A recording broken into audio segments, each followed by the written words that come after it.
Bismillahirrahmanirrahim. Assalamualaikum warahmatullahi wabarakatuh. Kita kembali membincangkan ayat-ayat suci Al-Quran Al-Karim dan kisah-kisah yang berkaitan dengan ayat-ayat Allah Subhanahu Wa Taala. Umar Abdul Aziz merupakan khalifah di zaman Bani Umayyah dan juga dikenali oleh umat Islam sebagai Khulafa Ar-Rashidin, walaupun bukan sebahagian daripada sahabat Nabi SAW kerana legasi kepimpinannya yang begitu memukau sehingga para sejarawan juga telah menyeraikan beliau sebagai salah seorang daripada khalifah yang mendapat bimbingan dan petunjuk daripada Allah Subhanahu Wa Taala. Walaupun kita mengenali Umar Abdul Aziz dengan begitu rapat, tapi mungkin tak ramai daripada kita mengetahui bahawa tempoh kepimpinan Umar Abdul Aziz ini hanyalah 2 tahun.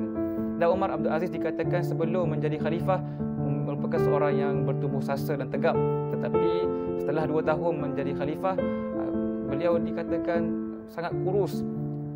Ini menunjukkan kekhalifahan bukan sahaja telah pun menuntut komitmen dan masa beliau, tapi juga telah pun memakan zat dan fizikal beliau. Ketika Umar Abdul Aziz berada di hari-hari terakhir sebelum beliau wafat, di sisi isterinya Fatimah, dikatakan Umar Abdul Aziz telah pun mengulang-ulang kali membaca sepotong ayat Quran yang mana Allah Subhanahu Wa Taala berfirman, A'udzubillahi minasyaitonirrajim, daripada surah Al-Qasas, surah yang ke-28 ayat yang ke-83. A'udzubillahi minasyaitonirrajim. Tilkad darul akhirah naj'aluha lil ladzina la yuriduna 'uluwan fil ardi wala fasada, ila akhir ayat, yang bermaksud dan itulah negeri akhirat yang kami sediakan bagi orang-orang yang tidak menginginkan kemegahan dan juga tidak ingin merosakkan dunia ini.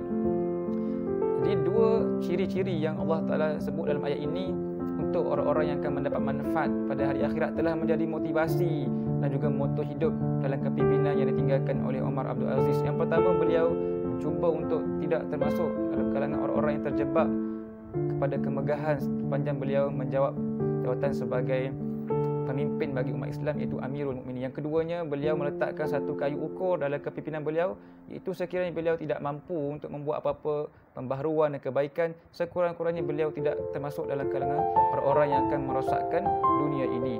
Jadi inilah 2 perkara yang telah pun bermain dalam fikiran Umar Abdul Aziz sepanjang beliau menjadi khalifah ataupun Amirul Mukminin. InsyaAllah kita banyak boleh mencontohi kisah ini, menjadikan ayat-ayat Quran sebagai motivasi dan perjuangan dalam hidup kita, dan mencontohi Umar Abdul Aziz yang sangat hebat berpegang teguh kepada Quran dan telah pun memenuhi amanah sebagai khalifah dengan sepenuh hatinya. Wallahu alam, qul qouli hadza, astaghfirullahaladzim. Assalamualaikum warahmatullahi wabarakatuh.